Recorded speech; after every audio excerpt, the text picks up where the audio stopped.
You're listening to the Marketing Attractions Podcast. Conversations on how nonprofit attractions are increasing attendance and sharing their missions through marketing. Your hosts are Ryan Dick and Jenny Williams of Attend Media. Jenny, today's topic, 5 reasons to pay micro-influencers. Yeah, we've had a few episodes now on why you should pay influencers. But I think today we're going to try to support the case for why you should pay all influencers, or at least your micro-influencers. I think sometimes there's some hesitation, like if they're a smaller influencer, then they don't have that many followers. So I really just want to do ticket trade, but we think there's a few reasons why you should consider paying them as well too. Yeah, let's start there. Like, we've been doing this for a while now, and we've seen that there's basically like 4 different approaches to influencer marketing, when we're working with cultural attractions. Let's run through these kind of level set before we dive into the nitty gritty about the micro influencers.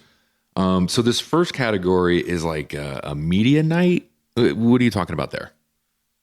Yeah, I think a lot of cultural attractions kind of have an organized media night where maybe they send invites out to influencers and other media, right? TV and radio personalities as well too, to try to get that kind of sneak peek on an event. So that's something we see a lot of people doing. If you can make it on this night, essentially we'll give you tickets in exchange for content, which is a great strategy to have. Yeah. So just to be clear, it's no financial compensation. It's coming out this particular night, and we hope you post a video. Right. Maybe talk about some of the pros, cons of using that approach. Yeah. I mean, pros is you can get a lot of people to come out, and I think it works really well for like a big event. So influencers, of course, want something kind of buzzy to share on their social channels. So the strategy can work well for that. If it's kind of a more, come to the attraction on any particular given day without a big event going on, or maybe a membership push, like it's probably gonna be a little harder to get a bunch of people out on a particular day. So you've got to do something special for them. You can still supply like a kind of influencer one-sheeter, kind of a mini brief for these events, so that you give them some talking points that they can easily incorporate into their content. But you're going to have a little bit less control over what they're saying because you're not paying them. But still a great way to just capture a lot of content, again, for kind of a big buzzy event. Yeah. And then, okay, so number 2 in this approaches on working with influencer marketing, we have CVB. Yeah, so working with their CVB or another kind of big local media partner can be a great way to do it. You start moving into, of course, paid partnerships for this, but the payment is actually going to the CVB or to that media partner, and then they're going out and they're finding the influencers for you. So this can be, I think, one way a lot of attractions will do this is kind of in that more tourist approach, right? So maybe the CVB is working with an influencer that's outside of your market and bringing them in for kind of here's what a day in St. Louis looks like, right? So that is one way it's done. And then the CVB, or again, another, like a big radio, iHeartMedia or something, might be another kind of example of this, where they'll work with local influencers as well too, to say like, here's your checklist of things to do while you're, spending a day in this market. Yeah, and some of the the pluses on this approach, and we're not saying like don't do any of these things. We think all influencer marketing as a whole is one of the key tactics we can use to drive visitation, right? And we're not saying CVBs or working with just a media night thing is necessarily a bad idea, but just highlighting some of the pros and cons here. I think when you're approached by these tourism development boards or these CVBs, it's, hey, we're going to put you the 5 top things to do. Let's just do St. Louis for this episode. 5 top things to do in St. Louis. And that might be going to the garden, going to the zoo, going to the museum, going to this, for-profit attraction. And you're kind of cattle called in this roundup video. So maybe, you're paying, but it's not creating content exclusively for you. And not that it couldn't be, just we kind of see that a little bit more in that tourism play. Yeah, it's like the new co-op play, right? So right. you get a portion of this message. And sometimes that can be great because maybe your costs are actually lowered a little bit to do it. But I'd say normally when we see kind of packages coming over from the CVBs, they can usually be a few $1,000s. for, one package or partnership. I think the other thing is typically there's not like a paid amplification behind that. So it really is just the content that you're partnering with that tourism group or influencer on. Yeah. And you mentioned the price there, all things being equal, the CVB is getting compensated, the influencers, it's all kind of done for you. But yeah. Yeah, but you're paying a little bit of a premium compared to maybe if you were to handle some of the stuff internally. All right, moving on. Number 3, what we're calling the big local publisher. What do you mean here? Yeah, so this is kind of like your like mommy kind of social media channel that's not like an individual person. So it's your metro market mom, right? And they've got 30, 40, 50,000 followers. And they have multiple contributors to that account. They post great content, but I say usually they'll have other media outlets as well too. So they've got like a big newsletter list, like a good website. So their content is in multiple places, and think of it almost like the replacement for all of the like individual publications maybe of the past. It's starting to see more and more move away from like an actual print magazine to the social media channel really being their hub for their content. So this can be a great play. There's usually kind of when you're doing something like that, it's usually kind of a multi-level partnership. There's a lot of different pieces versus maybe just a one and done quick post for one event. That's usually less of what they do. And it's more of a annual kind of package, which can be a great way to partner with these types of groups. But I always say it's not, Jane from, Milwaukee who's doing the post that you feel like you really relate to and you love all the places she goes to. It's more of just like, here's everything going on in and around the market from multiple moms in the market. Yeah, I think one of the knocks that we've seen on this approach, once again, not saying it's bad, but just comparing and contrasting, is a lot of the video content, at least the video content designed for social, it seems to be faceless. And I think we're both big believers in any type of advertisement for cultural attraction is we really want to be showing people experiencing the plants, people experiencing the exhibit, people experiencing interacting with the animals or enjoying, watching the animals. So yes, for zoos, the animals are important. For aquariums, the aquatic life is important, but in terms of just pure marketing, advertising, we want to show people enjoying that. And so you kind of get that knock with these big publishers. Sometimes they, as you mentioned, are faceless. So maybe the content isn't as engaging or as storytelling as we might like it to be. I love them for like, again, that big splashy event because usually they have really high reach, and you're partnering with them more so for the followers. But yeah, it's a part of an overarching strategy for an influencer campaign. But and I know we're going to be talking about dollars throughout this episode, but the price point for some of these packages, if we're just going off the rate card, could be $5,000, $6,000, $7,000, $8,000, depending on the size of the market and the number of deliverables. I think what we're going to be preaching is maybe some more efficient ways to spend a budget of $5,000, $6,000, to $10,000 on influencers. And that is the perfect segue into number 4, the fourth kind of approach of working with influencer marketing for cultural attractions is going to be what we're calling amplified micro influencer campaigns. Yeah, so this is what we talk about a lot on this podcast, right? So how are we working with individual influencers and creators? They don't have to be your largest.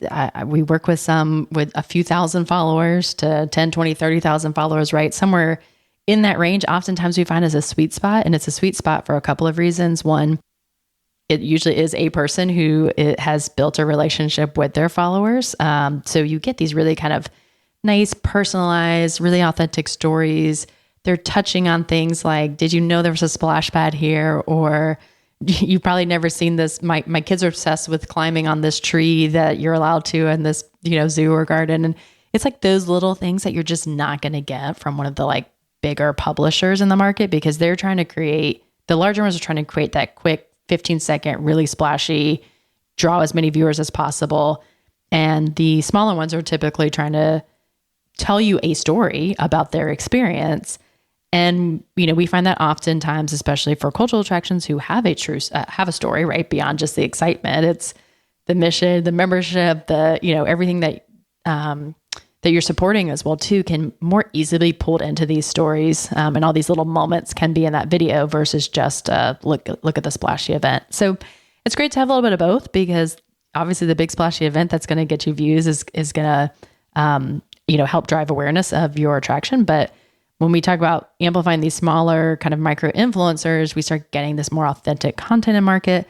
We start getting it from people who look like your community versus just maybe one set of, one type of person. And then I think when we say amplified, we mean boosting it in our paid advertising and treating it as part of our advertising strategy. So it doesn't matter if they have 2,000 followers, we can boost that content to make sure that it's getting views. And I want to share like one quick example, just because I'm in the middle of or the thick of influencer marketing right now for all my clients going into holiday season. But I've seen creators that we paid $100 and creators that we paid $3,000 put almost the identical video together, right? Like in terms of just the quality of it, like how it's stitched together. And so don't discount your smaller influencers because you think that they're not going to be as polished, or you think that they're not going to be able to tell that story as well as a larger influencer. Well, yeah, I'm glad you kind of mentioned price points or investment levels or just money. Kind of recapping our 4 strategies or 4 approaches here. Number 1 being that media night. Well, that's just typically ticket trade, come enjoy a cocktail, that kind of thing. So $0 there. Number 2, the CVB or some tourist organization compiling, getting a group together to make a best hits of your local city. That can range from a few $1,000s to $10,000 to $15,000, depending on the amount of content that's going to be produced for your particular institution. Number 3, this larger, what we're calling that local publisher. You mentioned that these are typically annual agreements, so that could be $5,000 to $10,000. Once again, depending on market size and the amount of content. But for this amplified micro influencer campaign, you just mentioned that you're spending $100. The compensation level is $100 or $200 or $500. I think the argument that we're going to make here is if you only had $5,000 to invest in influencers, this micro influencer approach can get you 2, 3, 4, 5 different creators, different personalities, different audience alignments versus putting all your eggs in that one basket. Yeah. If I've got $5,000 and I'm able to bring in 5 influencers and pay them $100, $200 a piece, and then put that other $800 or $900 into amplifying the content, we can have a really, successful campaign that's giving us 5 versions of ad creative for the campaign that we're amplifying and our paid social. Have a variety of audiences potentially. Maybe some are Spanish speaking, some are English speaking, right? I've got variety now because I have 5 different ones. And then tell the story from 5 different types of views, right? Maybe it's the mom view. Maybe it's the singles, friends night out view. Maybe it's the date night. So I have much more content for telling a story in a different way for the same amount of money. And at the end of the day, most likely a similar amount of views because I have that ability to boost that content.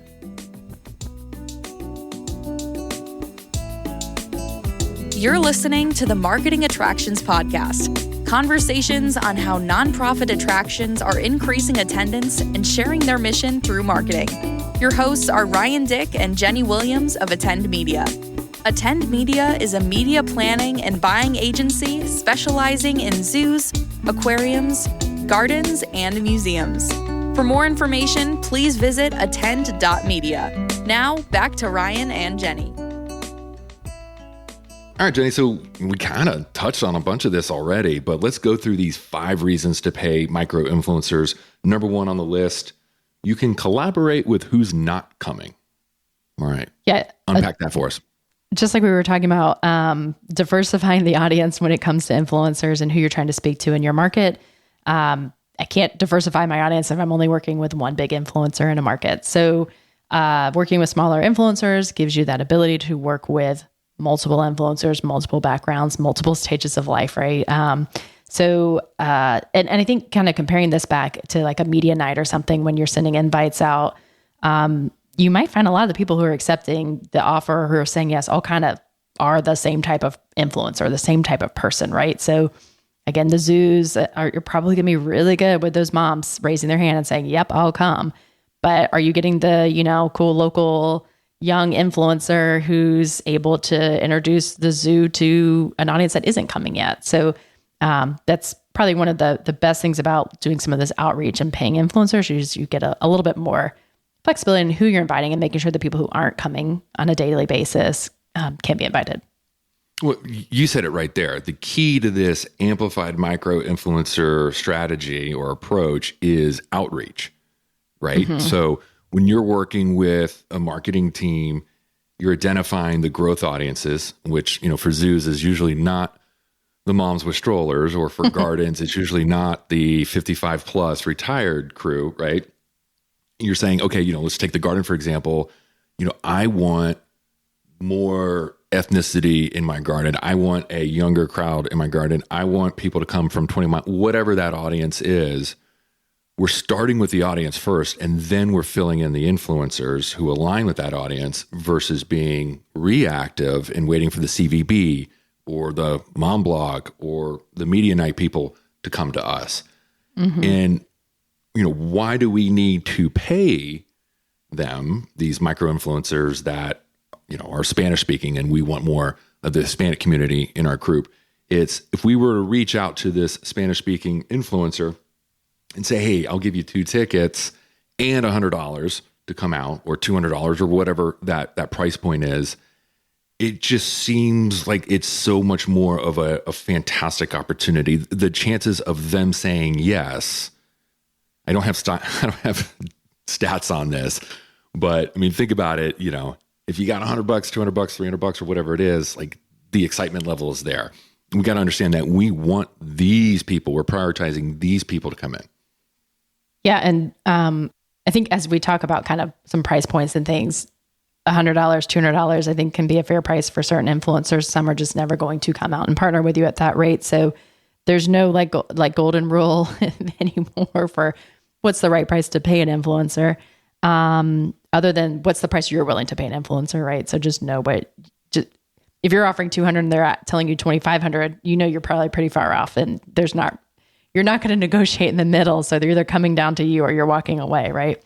But I say this because I think that it's this idea of being able to pay a small influencer, let's say 8,000 followers, right? And they'll accept that offer for $100 or $200, right? Based off of the deliverables you're asking them. But now you have a contractual agreement with a payment, and now it can be done on your terms and when you want it done. And I think that's something that's really important as well. Is just, can you come out this weekend? I'll pay you $100. Well, they might not want that if there's no payment, right? So it just sweetens the deal a little bit for them. And again, we're kind of using these budget ranges when we talk about micro influencers, not mega influencers.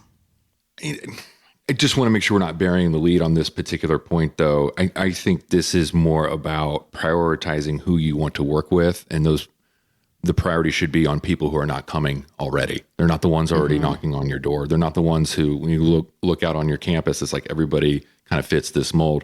We want to prioritize the people who will be new visitation. Okay. Number 2, and you kind of touched on this already. We have here on our sheet, we control the brief. You kind of talked about it becomes more of a financial contract. Their expectations are a little bit more clear. Why don't you expand on that? Mm-hmm. So this is how we want them to talk about the event or the attraction as a whole. But then also like some of the little things that we were talking about, like the hidden gems of your attraction. So again, you might have a great event going on, but you also have an awesome children's garden. And so being able to guide the creators to say, yes, come out to this event, but make sure that you are pulling in content from the children's garden and talking about how great it is. So we have campaigns running right now for some clients where, they've got their fall festival going on, and it's like, don't forget to go to the children's garden and show the children's garden decorated for fall as well too. Not just like the mega shot with thousands and thousands of pumpkins, but make sure you get into the children's garden and show that too. So that's like one example of how we can help guide that a little bit. Some other things are, we have a a snack package or a dinner buffet or something that people just aren't really that familiar with because it's not really pushed in your normal advertising or messaging for events. And so again, a creator can go and highlight that so that viewers know that that's also an option to do. So a lot of different things that you can do with these briefs beyond just the full focus on the event itself. Obviously, that's going to be the main message when you're using influencers for promoting events. But what else is there that we want to tell them about? Yeah, we've been talking a lot about dynamic pricing recently. That can be a challenge for some institutions, especially if you've just rolled this out. So, when we talk about creating this brief, we want to have 2 or 3 different influencers that, it might just represent our core audience, but we want them to talk about the dynamic pricing experience and how much money they saved by coming on a Tuesday versus the Saturday and how easy it was to use, et cetera. Or, we've talked about, parking garages and parking lots, how much that can be a challenge for certain institutions. We can create videos or have influencers create videos to talk about, hey, here's the tips on how to navigate the parking lot, or, hey, I took the shuttle. It really wasn't that big of a deal. The people who are coming up for the media nights or just purely on a ticket trade, they're not really talking about that. Right. You get the flashy CVB people. It's like they're not going to want to be talking about these particular challenges. When we financially compensate, we can drive the narrative. We can tell the story that we want them to tell. Yeah, and I think going back to if we're working with smaller influencers or working with more influencers, right, and when we're paying them, we can direct them. But I can have 5 different challenges covered if I'm working on 5 different videos. So maybe one is, hey, parking is not that great. Make sure you get there early, or try the park and ride, or did you know you get $5 off your ticket if you take rideshare, right? So that could be one person's message. Another one could be maybe we're working with a bilingual creative or creator, and there is signage in Spanish, right? Like that could be something that's being told through one lens. I like that. Yeah. And then, to your point, the price points, whether that is, come on Tuesdays because it's the least expensive night of the week, or however we want to communicate that message. Like each influencer can have a slightly different challenge. Again, if you're trying to get one influencer to cram all of that into a video, it's going to get lost, right? So it's a good way to do it. All right, and we're in the thick of this too. Gosh, we're really dating this episode. We usually don't do that, but yeah, we're in the thick of preparing our presentation for an APGA conference. That's the Public Garden Conference up in Atlanta, talking about tourism strategies, right? And the main gist of that presentation is the keywords used in these creator videos, right, that live forever on TikTok and Instagram. The keywords that are used are important for driving more discoverability in particular locations. So the point I'm trying to make here is with financial compensation versus just ticket trade, we can dictate to the creator, these are the keywords that we want to be included in this video. For example, top things to do in Atlanta, family-friendly Atlanta, etc. So if somebody's not looking for Zoo Atlanta specifically or any other cultural attraction, we have a chance of, once again, I'm typing in fun things to do in Atlanta this weekend, whether I'm a tourist or a local, that my video actually has a chance of populating those search results. Mm-hmm. But that's a whole nother topic. In fact, we already did an episode on that. Check out Influence as your tourist marketing plan. All right, moving on. Number 3, they are creating video content. They being the actual creators, they're creating video content. What are we talking about here? They're a production team for you, right? So I think a lot of times this idea of like, what, that's a small influencer. Why would I pay them? I'm just going to give them tickets. Okay. Besides all the reasons we just talked about for why you should pay them, they're producing content for you, for your attraction, to drive visitation for you, to drive revenue for you. And you wouldn't go hire somebody to shoot some video for you and edit it and make it good for TikTok or Instagram and not pay them. So you either have somebody on staff who's doing that for you, or a freelancer that's doing it for you, or a production company that's doing it for you. And I think you've got to start thinking of influencers this way as well too. They're just doing it and building it through the lens of themselves for their followers, which is different than how you're creating your own content, and that's a good thing. And then they're also doing it or creating this content to where it actually does fit these platforms that they're in, whether that's TikTok, Instagram, Facebook, YouTube.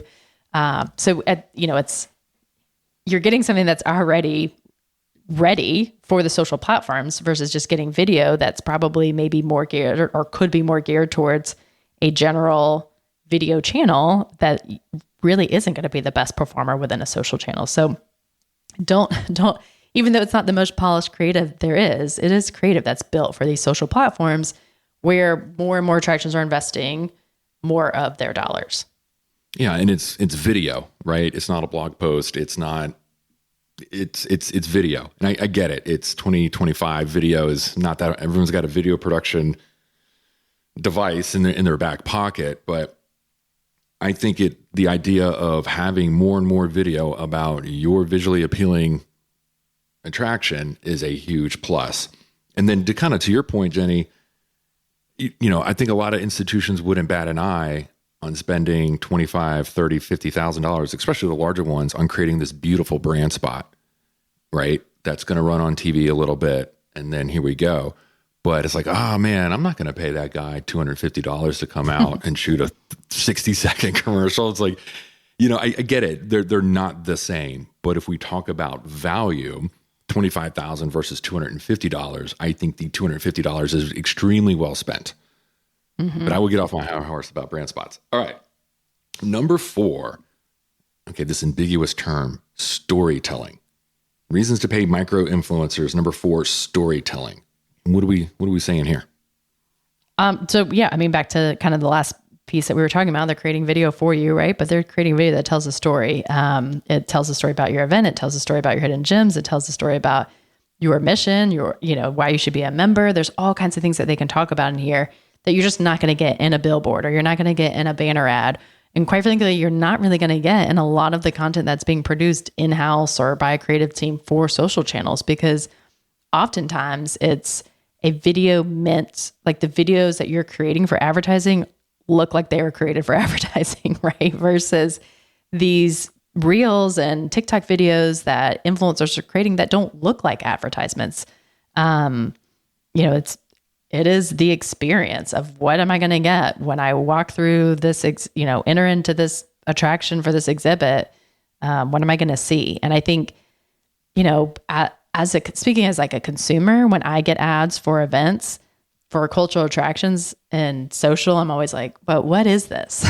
Like, what am I supposed to expect? Like, especially if it's like a separate ticketed event, like show me what I'm supposed to be getting to make me want to, pay the $10 upcharge or the $20 upcharge, or, okay, if it's an event for lights at the zoo and I'm not going to see animals, help me understand what this is that I'm going to see. So, that's something that these creators are able to do that I don't always see in the actual ads that are being produced by the cultural attractions themselves. Sometimes, you do, but it's a great way to get that storytelling aspect into your advertising to feel more content and to make people more aware of what's going on at that particular time. Yeah, I got to take on this as well. I'm maybe just thinking through the lens of membership, right? A lot of messaging we see is, hey, it pays for itself after its second or third visit, upgrade to a membership today. Okay, that's great. That is a pure advertising message, right? And the value is, once again, I can come every day if I wanted to for the price of just this membership. But when we look about an influencer video and this concept around storytelling, is the value really that I'm going to save $100, $200, $300? Sure. What does that mean? Well, for a mom with a toddler who can come on a Tuesday, at every Tuesday for the rest of the year, the value is that shot of their 2-year-old, 3-year-old, 4-year-old in the backseat of the car conked out at 2 p.m. because they just spent 2 hours on your wonderful, play area. That's the value. That's the storytelling. Mm-hmm. And I think as marketers, maybe in our, that's a very hard story for us as marketers or us as a brand to tell. But mm-hmm. that is the reality and the value that the mom who bought the membership is seeing every time she comes. Mm-hmm. Right. So it's content that we in terms of our own four walls, in terms of our own voice, of our own brand, we can't say that in an ad, but they can. Right. Instead of why you should have a membership, it's why I have a membership, which is so great. Yeah. And once again, that video, that, quote unquote, air quotes, TV commercial, instead of spending $25,000 for, you spent $250 for. All right. Number 5, and this is a big one. We talk about it quite a bit, but 5 reasons to pay micro influencers.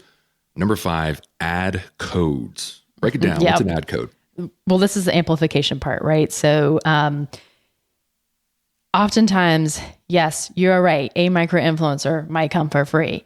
But if we want to use their, name, image, and likeness in an advertisement to make us money, we should be compensating them for that. And whether that's $100, a couple $100, $1,000, depending on who you're working with and what their prices are, this is, again, you're not going to go hire someone to shoot video and run in your ads and not pay them.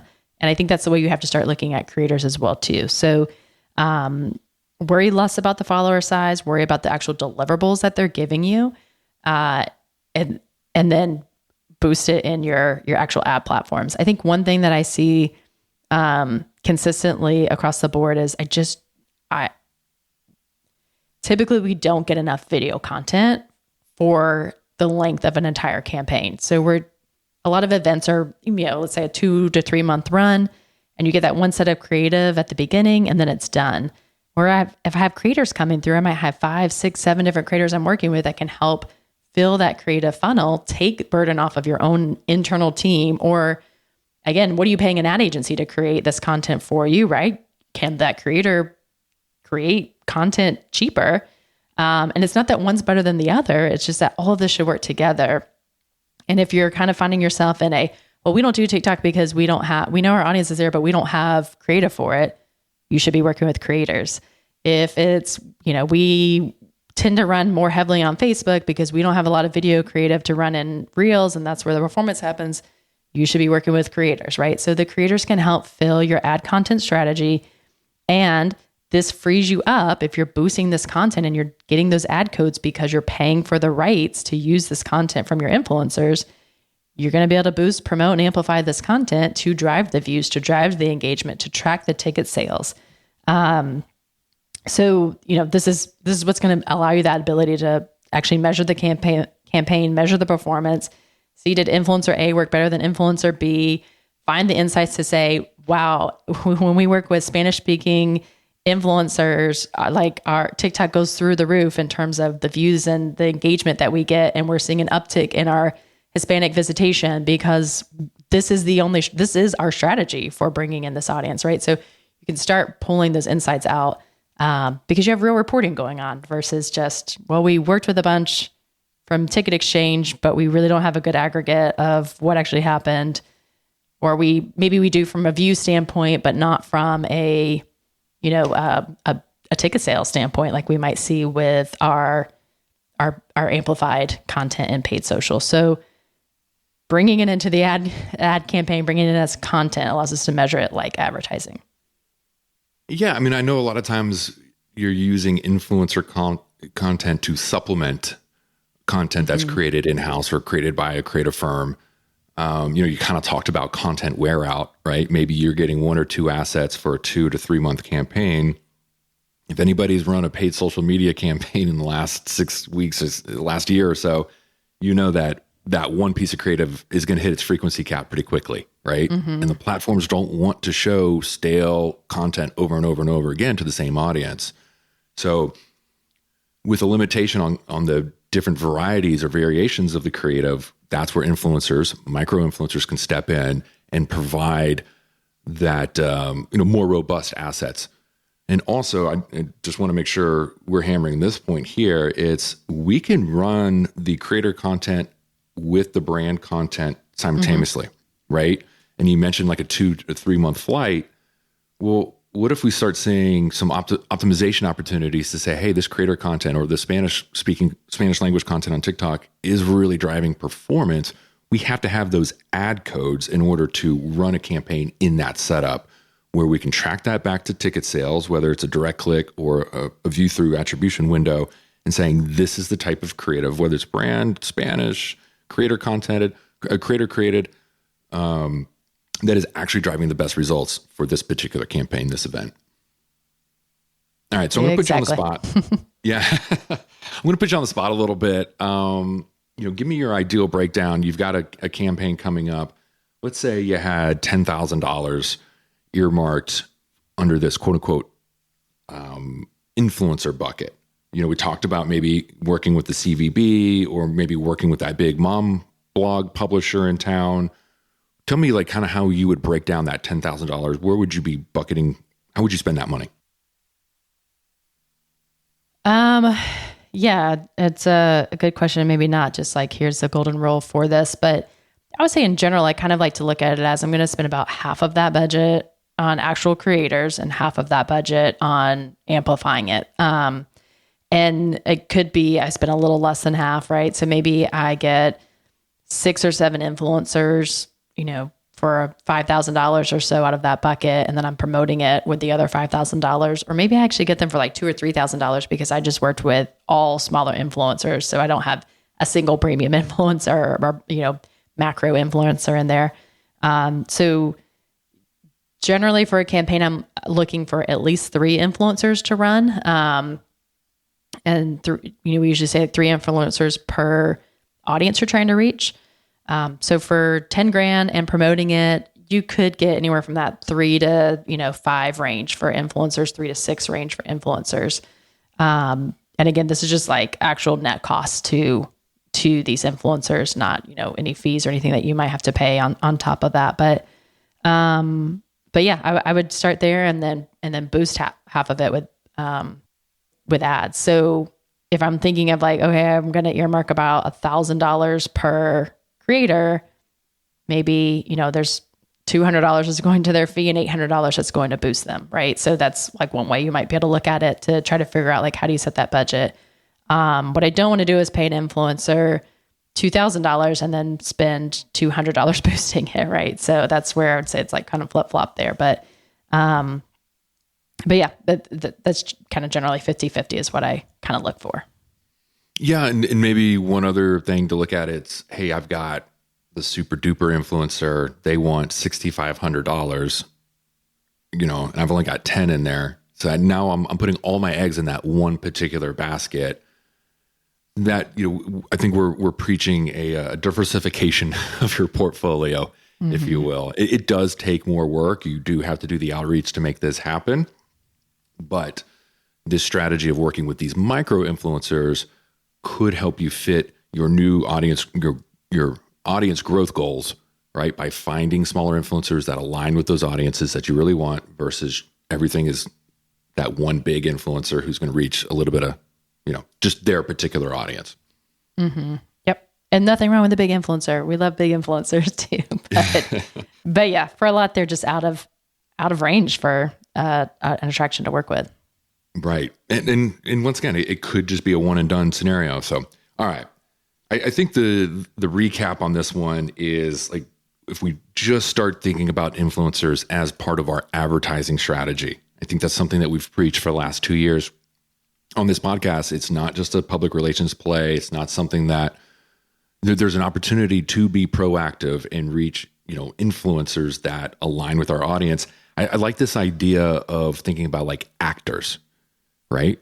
We're writing the movie script, and I need an actor to play, a female moody teenager, right? Well, I'm not going to go hire a 36-year-old guy to play that role, right? I need somebody to be the moody female teenager. I'm going to go proactively look for influencers that, maybe not the best example here, but I don't know where that's my going. point gets across is it's this idea of, this is our growth audience. Let's go find influencers that work with this growth audience. And many a times those are, especially within a local market, those are going to be influencers with 2,000, 3,000 followers. That's not a deal breaker. We can amplify that content, but let's throw a couple $100 against that to make sure we get the content exactly the way we want it. Mm-hmm. Yep. I like that. I like that actor thing. And shoot, I'll take that a step further. These quote unquote actors, we got to keep in mind is they're creating on some level, a mini TV commercial for you. And I think that's something that warrants some financial compensation. Well, again, the person that you're hiring internally is a person walking around with their cell phone in a video, and Right. and producing content for you. So you're paying them. Why not pay the influencer? Right. And then to tie it all together, the strategy that we like to implement here is, the ticket trade will happen first, right? So we're going to give the influencer tickets. They're going to come out, film their day, go back, edit it. But then the financial compensation part doesn't happen until that video content is actually produced and it's met to the standards that we've detailed in the brief. Then we get that video content, we get that ad code, and now we can actually run an advertising campaign where we're measuring ticket sales, not just views and likes and engagement, but what really matters, ticket sales against that particular piece of content. Contract complete, and your payment will be sent. All right, Jenny. Thank you very much.